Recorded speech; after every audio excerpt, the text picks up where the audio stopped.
Chapter 5. Hester at her Needle. Hester Prynne's term of confinement was now at an end.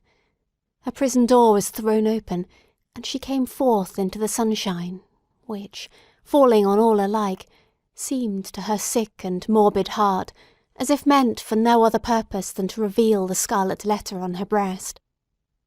Perhaps there was a more real torture in her first unattended footsteps from the threshold of the prison than even in the procession and spectacle that have been described, where she was made the common infamy, at which all mankind was summoned to point its finger. Then she was supported by an unnatural tension of the nerves, and by all the combative energy of her character, which enabled her to convert the scene into a kind of lurid triumph.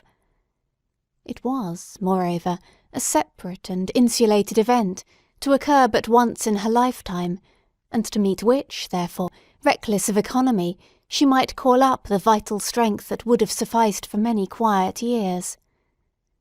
The very law that condemned her, a giant of stern features, but with vigour to support as well as annihilate in his iron arm, had held her up through the terrible ordeal of her ignominy. But now, with this unattended walk from her prison door, began the daily custom, and she must either sustain and carry it forward by the ordinary resources of her nature, or sink beneath it. She could no longer borrow from the future to help her through the present grief. Tomorrow would bring its own trial with it, so would the next day, and so would the next, each its own trial, and yet the very same that was now so unutterably grievous to be borne.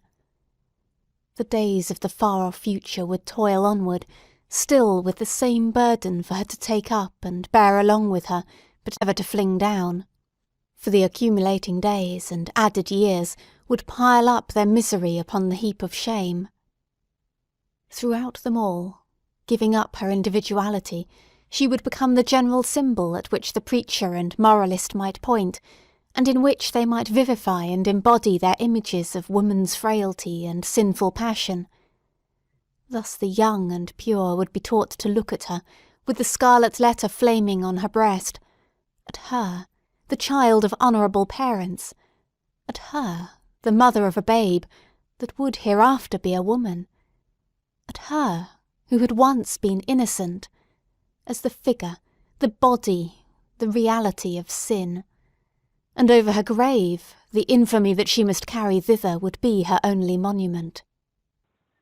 It's chapter 5. Hester has been set free. It's so exciting.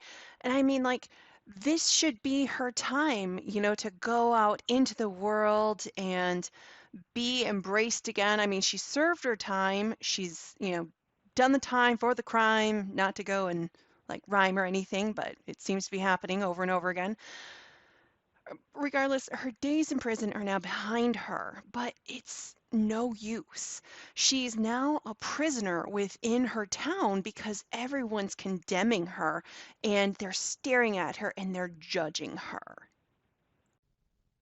It may seem marvellous that, with the world before her, kept by no restrictive clause of her condemnation within the limits of the Puritan settlement, so remote and so obscure, free to return to her birthplace or to any other European land, and there hide her character and identity under a new exterior, as completely as if emerging into another state of being, and having also the passes of the dark, inscrutable forest open to her, where the wildness of her nature might assimilate itself with a people whose customs and life were alien from the law that had condemned her.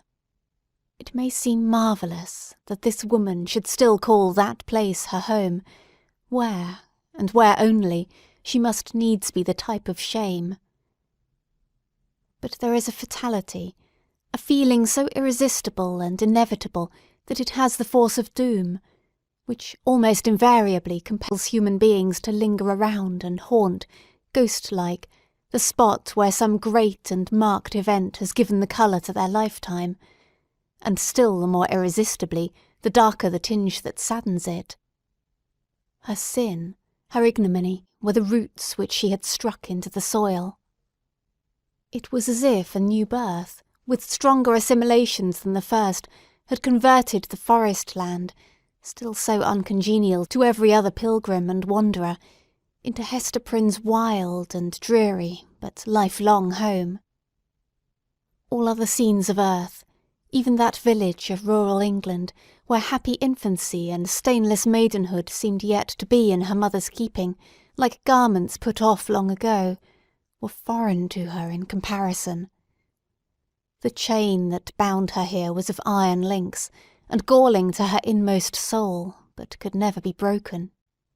This part kind of breaks my heart. I mean, Hester doesn't have to stay. So that's a really good part. I mean, like, she could go back home to England, she could go live out in the wilderness, she could go to a different town. She could do whatever she wants. So, I mean, that part's kind of nice, and yet she chooses to stay. It's as if she's like put down roots in and that town, and there's just something that's keeping her there. So what is it that is keeping her? Is it that she still cares for the father of her child? Is it that she feels that she has to have that shame? Is it, a big like screw you to the rest of the town of saying, yeah, I'm not going to leave, you're not going to run me out of town? Like, what is it? I don't know. If it were me, I think I'd want a clean slate and want to like leave and just be like, bye. It might be, too. Doubtless it was so, although she hid the secret from herself, and grew pale whenever it struggled out of her heart like a serpent from its hole. It might be that another feeling kept her within the scene and pathway that had been so fatal. There dwelt, there trod the feet of one with whom she deemed herself connected in a union that, unrecognised on earth, would bring them together before the bar of final judgment, and make that their marriage altar, for a joint futurity of endless retribution. Over and over again the tempter of souls had thrust this idea upon Hester's contemplation, and laughed at the passionate and desperate joy with which she seized and then strove to cast it from her. She barely looked the idea in the face, and hastened to bar it in its dungeon. What she compelled herself to believe, what, finally, she reasoned upon as her motive for continuing a resident of New England, was half a truth and half a self-delusion. Here, she said to herself, had been the scene of her guilt, and here should be the scene of her earthly punishment, and so, perchance, the torture of her daily shame would at length purge her soul, and work out another purity than that which she had lost, more saint-like because the result of martyrdom. Hester Prynne, therefore, did not flee. On the outskirts of the town, within the verge of the peninsula, but not in close vicinity to any other habitation, there was a small thatched cottage. It had been built by an earlier settler, and abandoned because the soil about it was too sterile for cultivation, while its comparative remoteness put it out of the sphere of that social activity which already marked the habits of the emigrants. It stood on the shore, looking across a basin of the sea at the forest-covered hills towards the west. Called it. There is still a part of her that is pining away for the baby daddy. So she knows that they can't be together, but there's still like that little delusion in her mind of just like, oh, what if? Mm, girl, he's not worthy of you, Hester. Just move on. It's okay. So she decides to stay because it is that little itty bitty bit of hope, plus it's that daily punishment for herself that she thinks that she deserves. Everybody makes mistakes, Hester. It's fine. So she goes and she moves to a small cottage on the outskirts of town. Excuse me, I can't talk. And so she's still a part of the town, but she's still an outsider, and that's just very symbolic of how she feels, always on the outside looking in.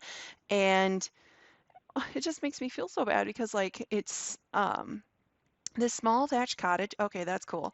But it was abandoned because the soil about it was too sterile for cultivation, so not much can go and grow there. Now I'm just curious, will Hester be able to go and bring it back to life? A clump of scrubby trees, such as alone grew on the peninsula, did not so much conceal the cottage from view, as seemed to denote that here was some object which would fain have been, or at least ought to be, concealed. In this little lonesome dwelling, with some slender means that she possessed, and by the licence of the magistrates, who still kept an inquisitorial watch over her, Hester established herself with her infant child. A mystic shadow of suspicion immediately attached itself to the spot.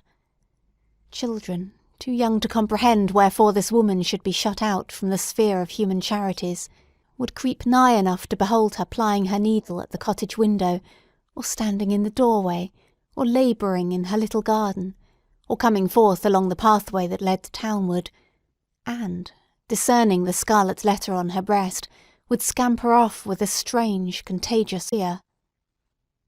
Lonely as was Hester's situation, and without a friend on earth who dared to show himself, she, however, incurred no risk of want. She possessed an art that sufficed, even in a land that afforded comparatively little scope for its exercise, to supply food for her thriving infant and herself.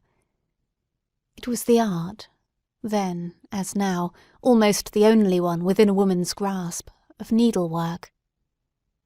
She bore on her breast, in the curiously embroidered letter, a specimen of her delicate and imaginative skill, of which the dames of a court might gladly have availed themselves, to add the richer and more spiritual adornment of human ingenuity to their fabrics of silk and gold. This is so mean. So, like, the kids of the town go and they hear their parents talking crap about Hester. And so they're just like, oh, let's go figure out why this woman is such a social pariah. So they go on out and, like, creep on up to her house and are like looking in, looking at her, and they see her like just working by the window, or they see her working in her garden, and they like get freaked out and they run away because they're so scared of her because she's like the scary, creepy woman who lives on the outskirts of town. That's so mean. Um, so I mean, poor Hester is very lonely. She doesn't have any friends. That's so sad. But so many people come to see her because she is such a good seamstress. So she is able to go and make enough money to have to buy food for herself as well as for her baby.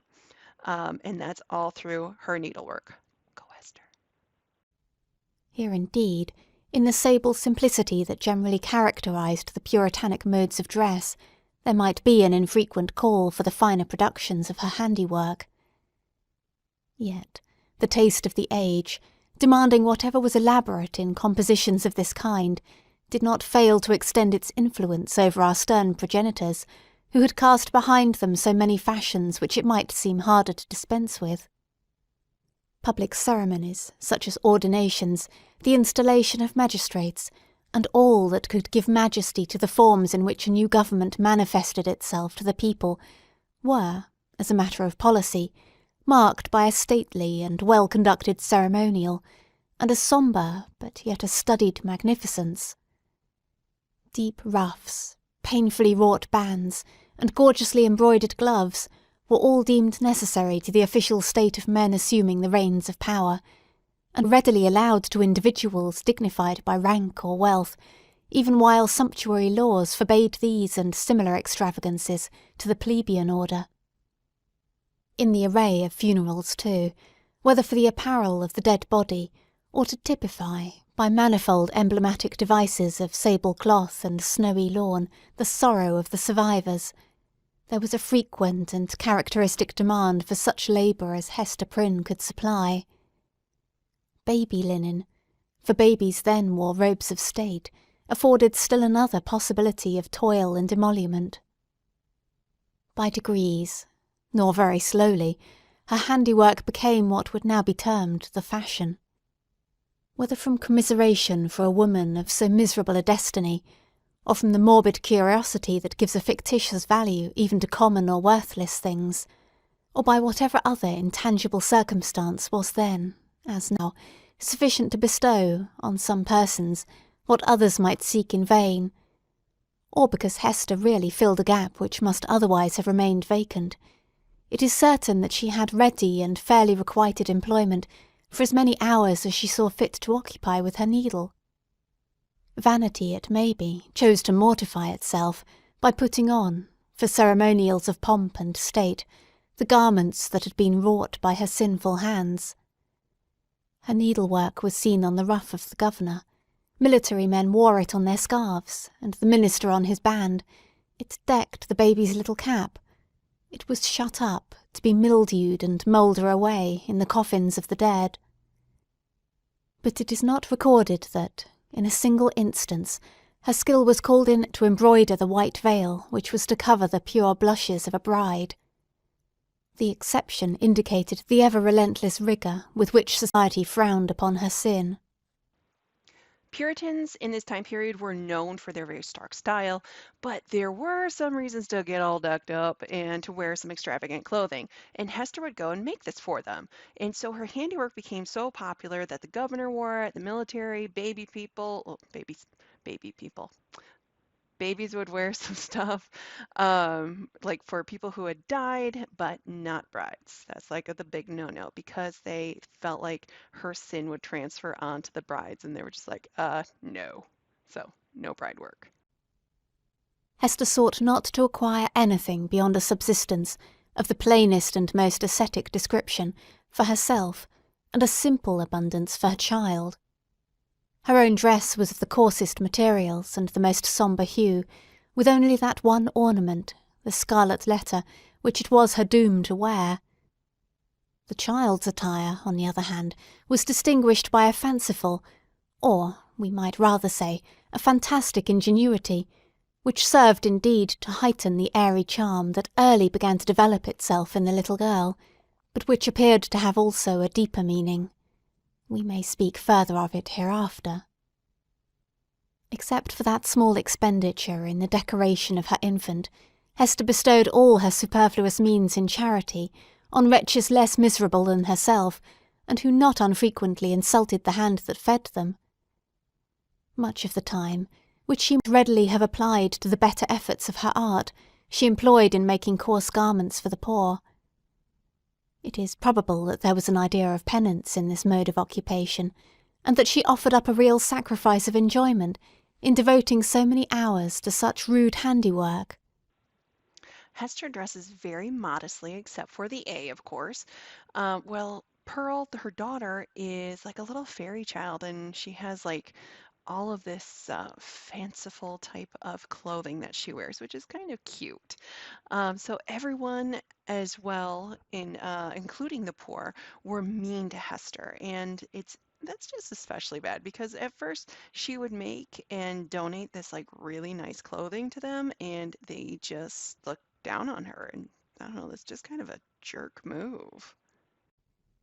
She had in her nature a rich, voluptuous, oriental characteristic, a taste for the gorgeously beautiful, which, save in the exquisite productions of her needle, found nothing else, in all the possibilities of her life, to exercise itself upon.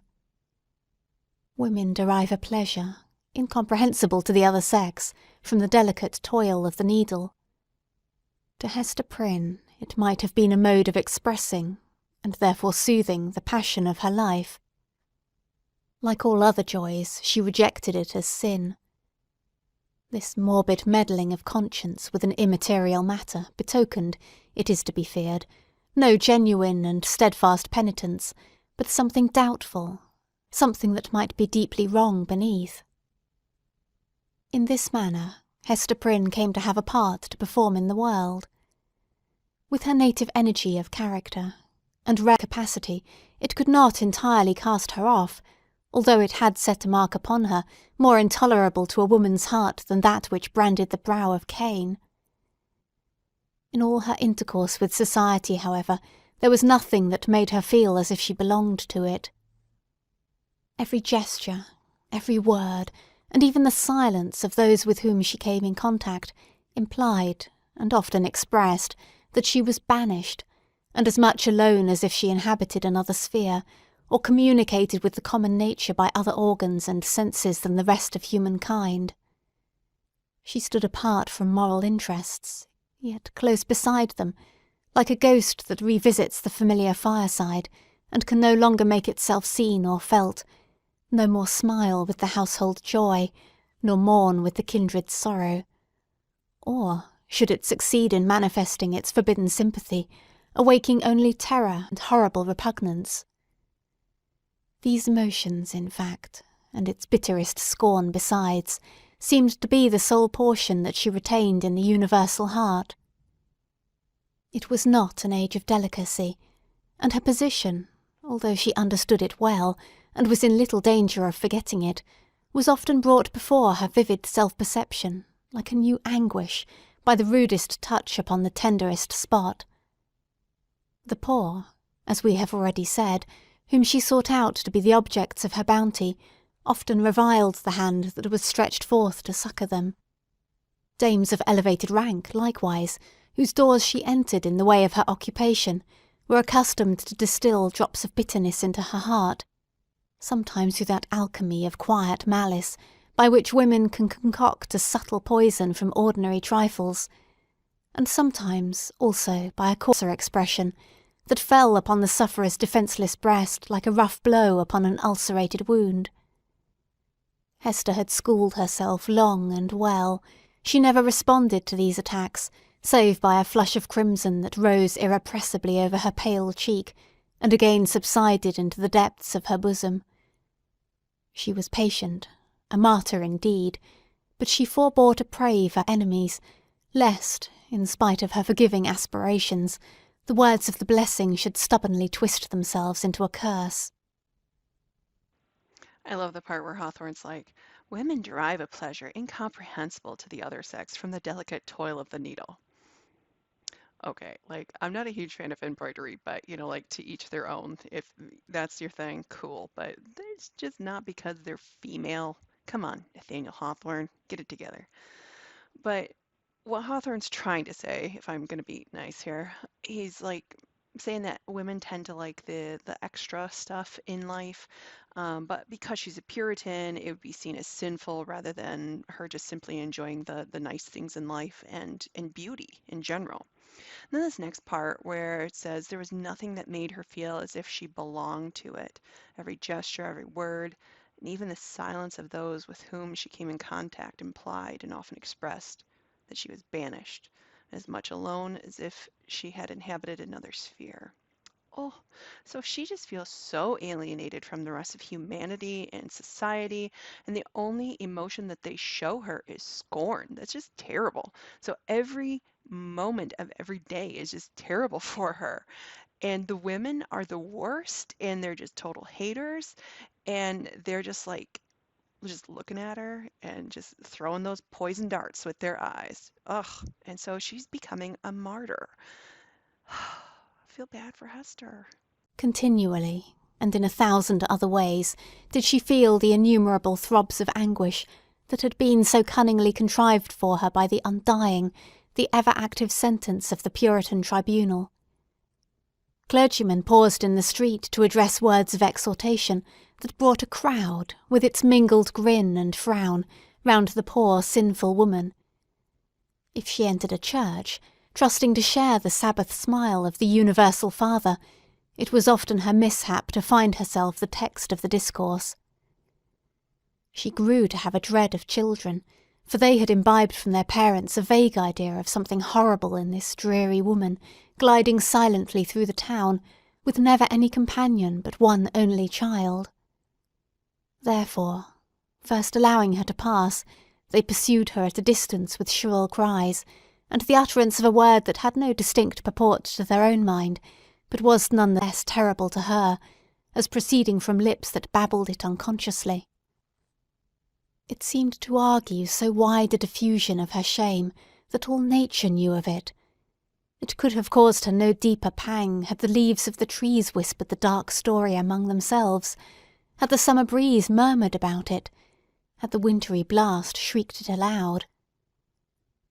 Another peculiar torture was felt in the gaze of a new eye. When strangers looked curiously at the Scarlet Letter, and none ever failed to do so, they branded it afresh into Hester's soul, so that, oftentimes, she could scarcely refrain, yet always did refrain, from covering the symbol with her hand. But then again, an accustomed eye had likewise its own anguish to inflict. Its cool stare of familiarity was intolerable.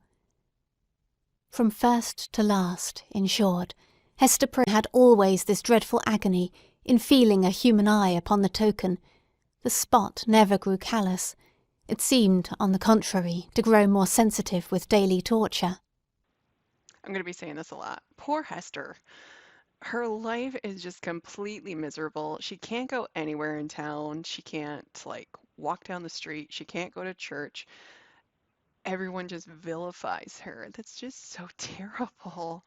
And then, like, not only that, but the A that she made so pretty, it seems to be like scorching her skin all the way down to her soul. So she's just in agony at all times.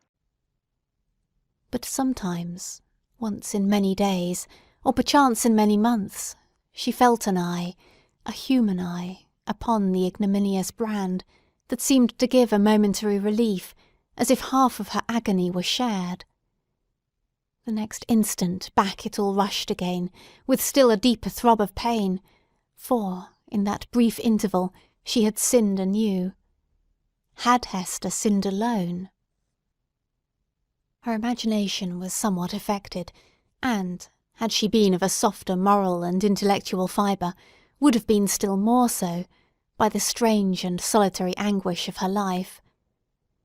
Walking to and fro, with those lonely footsteps, in the little world with which she was outwardly connected, it now and then appeared to Hester, if altogether fancy, it was nevertheless too potent to be resisted. She felt, or fancied then, that the Scarlet Letter had endowed her with a new sense. She shuddered to believe, yet could not help believing, that it gave her a sympathetic knowledge of the hidden sin in other hearts. She was terror-stricken by the revelations that were thus made. What were they? Could they be other than the insidious whispers of the bad angel, who would fain have persuaded the struggling woman, as yet only half his victim, that the outward guise of purity was but a lie, and that, if truth were everywhere to be shown, a scarlet letter would blaze forth on many a bosom besides Hester Prynne's? Or must she receive those intimations, so obscure, yet so distinct, as truth? In all her miserable experience there was nothing else so awful and so loathsome as this sense.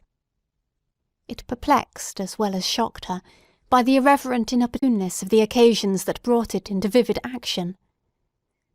Sometimes the red infamy upon her breast would give a sympathetic throb as she passed near a venerable minister or magistrate, the model of piety and justice, to whom that age of antique reverence looked up, as to a mortal man in fellowship with angels.